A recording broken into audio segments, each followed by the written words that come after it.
What is up, my friends? Welcome back to my channel. It's Milana. If you're new here, welcome. I'm so excited you're here. I don't believe in coincidences. I think that everything happens for a reason. So I think that you and me are meant to be friends since you're here. Oh my gosh, you guys, it has been a minute since I've been in my filming groove with the holidays, and then also I've been working on launching something really exciting for this next year that's kind of been taking my attention off of my YouTube channel. I've been focusing more on my Instagram, and also building the holiday recharge, which if you haven't done it yet, I'll link it in the description below. So I'm super excited about that as my gift to my online community. And then I've also been working on building my exclusive monthly membership community that's coming January 1st that I'm so excited about, but I'm not going to talk about any of that right now. I have a specific topic for you. And it's inspired by Dr. Joe Dispenza. So Dr. Joe, he runs all of this research and all of these super exciting groundbreaking experiments at his retreats.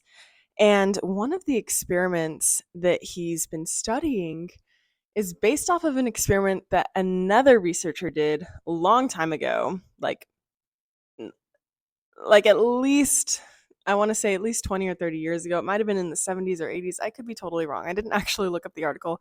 I just listened to what he said about it. And what he said is that this guy did this experiment where he took a young rat and an old rat, and he did a little surgery on them, and he linked up their circulatory system, I believe, basically connected them so that their blood would flow between each other. Super creepy, super weird. But what they found is really interesting. They found that the young rat displayed genetic markers and blood that looked like it had significantly aged. And the same thing with the old rat. So the old rat had significantly reverse aged. The old rat had biology of a young rat. So it was super weird. I'm just laughing at myself because I'm like, why am I talking about rats on the internet? Well, okay, it's important and there's a lot we can learn from this. I'm going somewhere with this, I promise. Okay, so the old rat became young, the young rat became old. And so Dr. Joe's team, his research team, crafted this really interesting experiment. They did not do a surgery to link up meditators. No, no, no. What they did is at the advanced week-long retreat, which if you don't know, it's these incredible retreats that Dr. Joe Dispenza runs and hosts and leads himself, where it's 7 full days from 6 a.m. or earlier. A couple of days, I think one of the days starts at 4 a.m. So you're up early and you're meditating and listening to the science of meditation all day up until I don't even know what time it ends, because by the end of the day you're like, oh, you pretty much just need to grab dinner and then go to sleep. So it's basically all day, all intensive, immersive. So what they did is they paired a youth, someone really young. I'm assuming it was someone in their teens or young 20s, with an elderly person. So probably someone in their 70s or older. And they paired these people together to be best buddies throughout the retreat. And so they were assigned to sit next to each other throughout the whole retreat. And that's really important because during the retreat, Dr. Joe will lecture and then he'll say, okay, now turn to the person next to you and explain what I just said. So then you turn to the person next to you and you're like, hey, so quantum field, hey, the void, hey, when I became nothing, this is what I did. So you're collaborating with the people that you sit next to and you're sharing information. And I mean, you're sharing energy. And I'll save the energy part for a second. So he paired these people, they're supposed to sit next to each other for the whole retreat, the whole 7 days. They're supposed to eat their meals together, breakfast, lunch, and dinner, hang out on the breaks. And if you spend, that's a lot of time to spend with someone. It is very bonding. If you go to a Dr. Joe retreat with someone, you come out like this, like besties. So you're just sharing so much information and so much energy, and you're literally sitting in each other's energy fields, because science and research shows us that each of us has an electromagnetic field that can be measured, that extends way beyond our bodies. I think a typical one is 3 meters. That, you know how long that is? That's almost 10 feet, around you. And I'm quite sure that someone who's vibrating really high has a significantly larger electromagnetic field. And like the energy in your field is so charged up with what you're vibrating at. So you're literally energetically affecting all the people you're around. So what they found in this experiment, they measured like their blood and their brains before, during, and after the retreat. And I think that they also did these aptitude tests where they're supposed to say like take these little tests that say, I don't know. My roommate at the last retreat, she was in the study before, and she said she had to like do these little puzzles and like word games, and she was like saying that they were actually like pretty hard, and she's sharp. But anyways, so what they found at the end of the retreat is that the elderly person's genetic makeup, their blood, their gene expression, their brain function, their chemistry in their body, their biology was significantly younger. Like they literally reverse aged within a week from sharing energy and information with a young person. And really interesting thing for the young people too is that the young people's genetic expression and blood and brains also significantly improved. And this is because they are gaining the wisdom from the elderly person. Someone who has been alive on this planet for so long has so much wisdom. They have so much experience that a young person has not lived to see those days, has not been through those experiences, has not had a family and raised kids and gotten a master's degree and, made all these mistakes. And so the young person is gaining so much. Like it's such a mutually beneficial experience.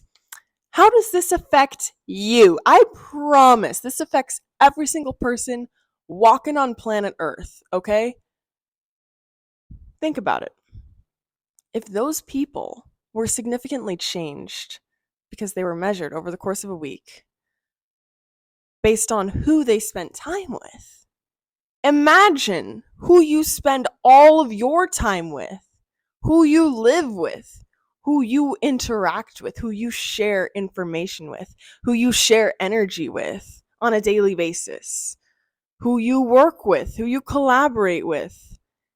It's so important because we have so many things. We have mirror neurons. We literally have chemicals within us and things within our biology like chameleons. I hope you can't hear the rain. It's actually raining, which is crazy. It like never rains here, but apparently it's supposed to be a very cold and rainy winter. But it's kind of raining right now, and we have all these skylights in the house, so it's like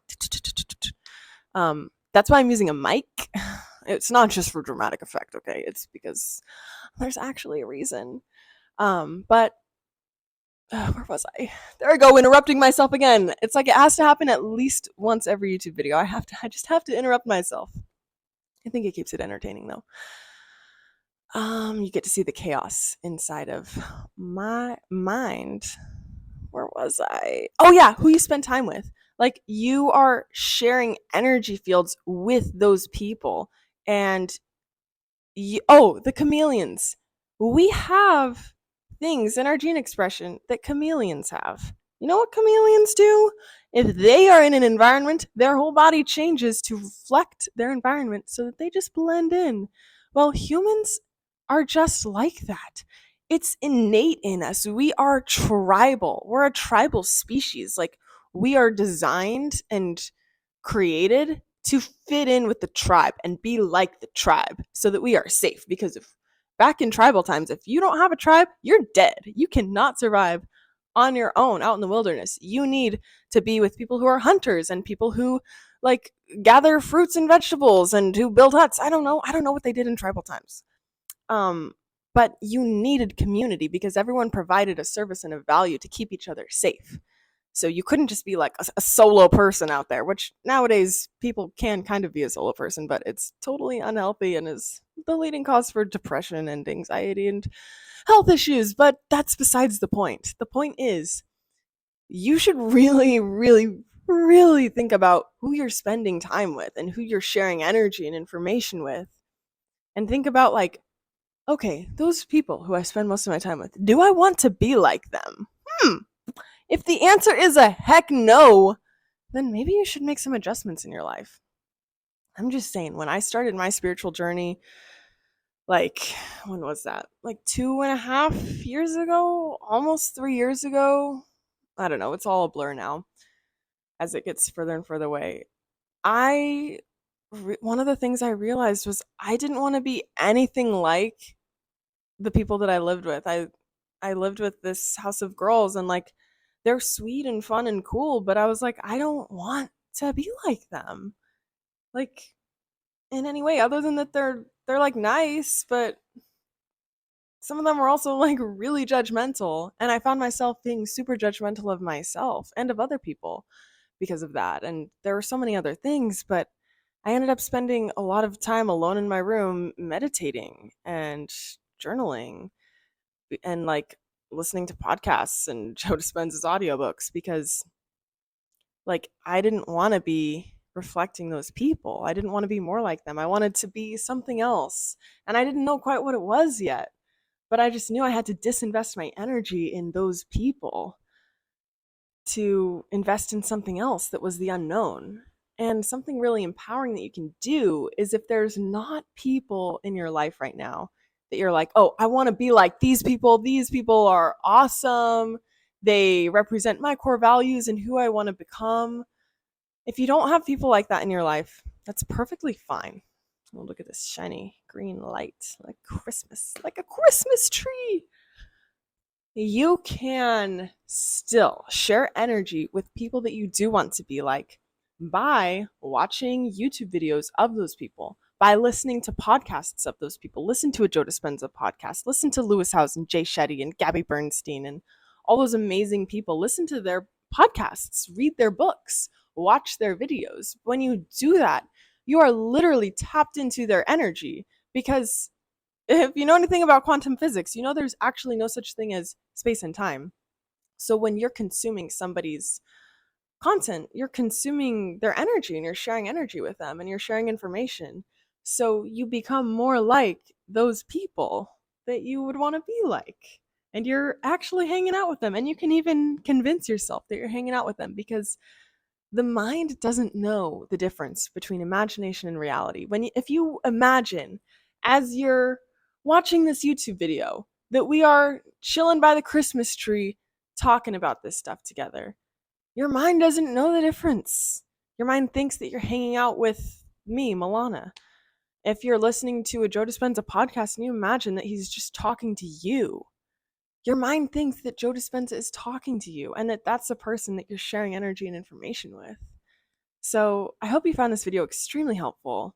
Make adjustments where you need to. I know it's hard, but it's so worth it because it's your life. It is your life. It's your life. It's all about you. Okay, make it the best life. Become the best version of yourself. If you want to do my free 3-day holiday recharge, it is linked in the description below. What it is it's 3 days of videos. Each day is a separate video. It's only 10 minutes long each day. And I guide you through one or two fascia maneuvers to release trauma and relax and open up the energy flow in your body. And then a round of EFT tapping, which is so good. And then a couple minutes of guided meditation / visualization. One of my friends actually messaged me who did the 3-day holiday reset, recharge, whatever, after day one. And she was like, oh my gosh, Milana, when you did that exercise, like you're supposed to bring in this like ball of energy, this ball of light, and like put it in your chest or your stomach. She was like, it infused into my ovaries, and I haven't had my period in like 3 or 4 years or more. She was like, I literally got my period today. And I'm not taking credit at all because she's been meditating and working on her own energy and stuff. But like, what a coincidence that she got her period back. Like, I think it was that day or the next day or something after doing this healing exercise, basically. And she said she brought this energy into her stomach and she just like held it there and kept tuning in and blessing her uterus and blessing her body. And I'm just so happy for her. The divine works in mysterious, beautiful ways, but it could bless you by doing the 3-day holiday recharge. All right. I love you guys so much. Happy holidays. In case I don't get around to posting another video before Christmas, Merry Christmas. You deserve it. Okay. Love you. Bye.